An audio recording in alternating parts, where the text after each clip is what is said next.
tout ça. 1 hectare juste fait arracher. Ah bon? Ok. C'est comme ça.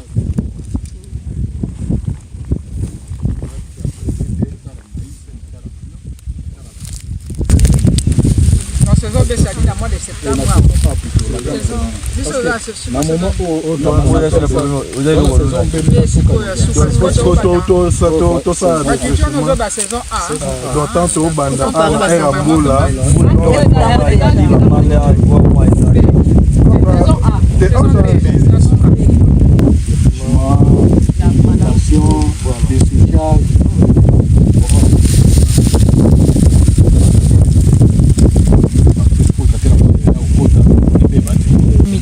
Pour moi, 10. Ça va. Ce qui reste, c'est labourer. Comme ça. Oui. Tout c'est là. Tout ça déjà à côté là. Oui, on est vraiment content. On a vu la délimitation. Ok. Bonjour prof, bonsoir, c'est là le temps auquel vous êtes là-bas. On est venu visiter le site pour se rendre compte avec les amis. On est très contents et ravis parce qu'il y a des petits travaux qui se sont déjà faits. Alors nous allons rentrer également pour essayer de discuter, voir comment est-ce que nous pouvons entamer la deuxième phase. Donc dans les jours qui suivent ici, nous allons directement en contact avec les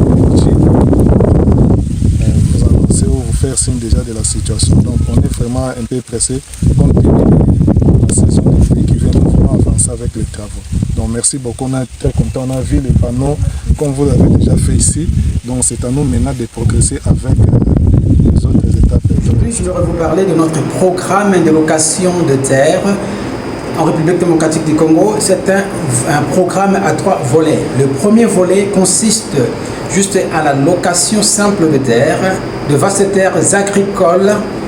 Vous louez et vous faites le reste des travaux, par exemple mise en champ, défrichage, labour, abattage, conditionnement de rejet. Je suis ingénieur agronome, je m'occupe de tout ce qui est comme aspect technique du centre.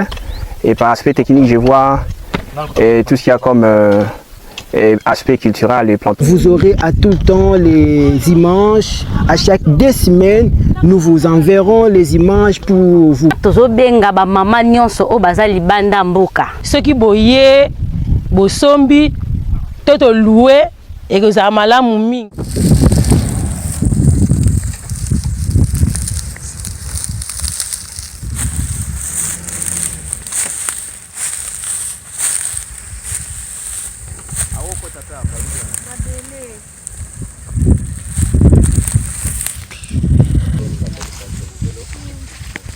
oya kolandanga kelakisa bino suka o presque nyonso bozomona deya bakata da bilanga bato mosusu bango ada na kati mosusu ya bakata.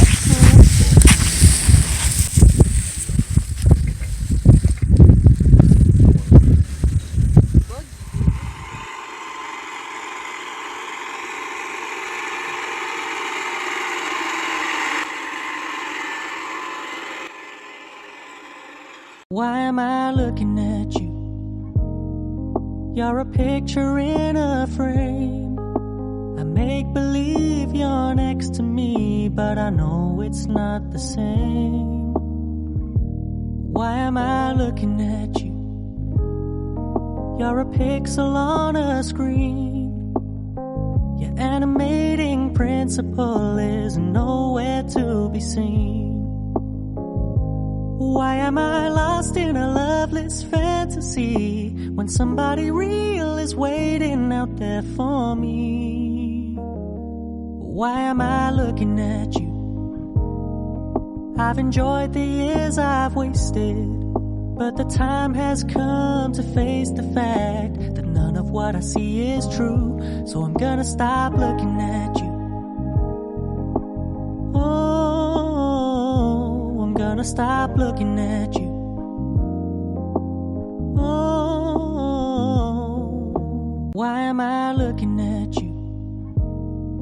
You're a picture in a frame. I make believe you're next to me, but I know it's not the same. Why am I looking at you? You're a pixel on a screen. Your animating principle is nowhere to be seen.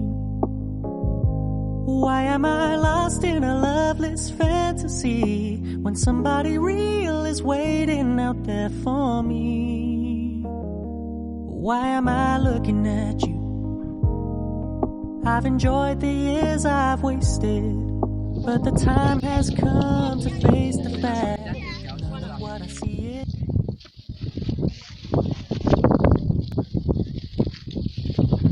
comme une étape à chargement. Chargement Basaki.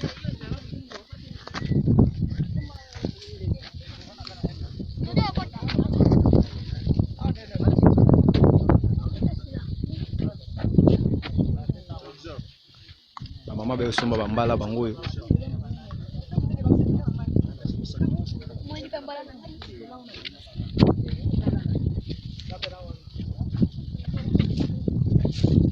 Grand prêtre mère, on est au sommet Bambala.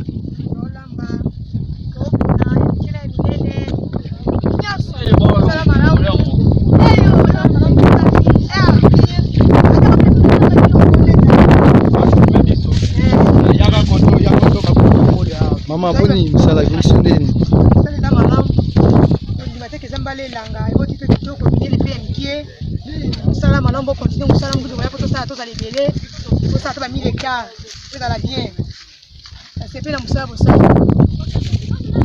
Boulot peneza kitoko ngama ope chargeur na moni pe biloko neto chaka na basaki eza pena même moral eza rendement kitoko pour continuer musala keleli. Voilà ciao. Ciao.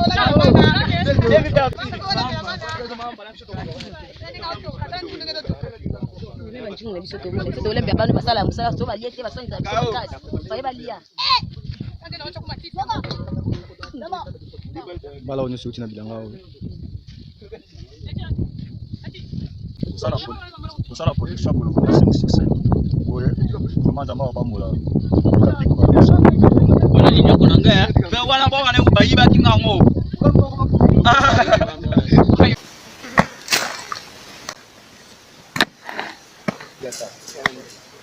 Aïe.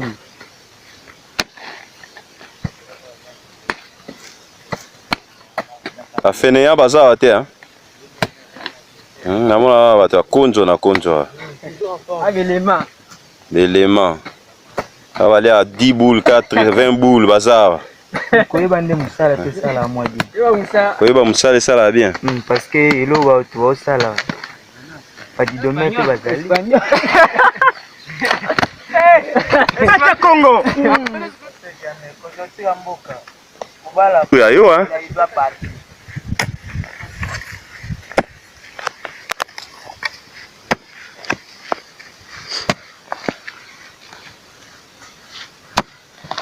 How sani Alex? On drainé. Ok, vélo tout ça dans Kimbongo, tout ça travail. Premier travail, la c'est qui saclage. Et deuxième, tout continue à la bourre. Et après la bourre, tout ça dans traçage. Et quatrièmement, c'est drainage. Je pense que dans quelques heures, nous sommes déjà prêts. Et tout, nous avons tracé chaque plateforme, et tout s'est mis en ligne et le mobile. Donc, il y a un message, nous sommes tous la journée. Pour la journée à l'élo. Le puis vendredi, tu vas me soutenir ça là comme tout ça là autre béni oui on a maille pour permettre à toi arroser chaque plateforme.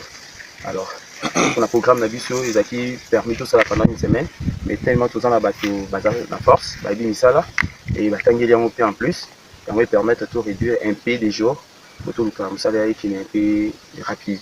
Donc voilà où nous c'est signé pour le bail moi. L'inconvénient les terrains ils ont marécagé les 1 ils ont sol lourd. Malgré sol lourde, il faut tout comprendre les terrains aux riches. Tout ça, système il y a qu'au drainer, maille. Donc irrigation, mais qu'au drainer, c'est-à-dire qu'au évacuer. Alors système là, tout ça en haut, dans la niveau du polo, vous canalisez comme terrasser, pour que vous permettre les mailles, eux, vous dans la montagne, et que vous terrasser et il y a directement dans le coin, et les autres, il y a dans le coin, et vous avez surtout dans le coin autorisé principal. Donc il y a un système autonomie, tout ça, tout le bandit déjà. Entre-temps, ils sont dans la bourre, mais surtout bandit déjà drainage. Pour permettre quelques sommes pour la suivre bandit pour les problèmes arrêtés.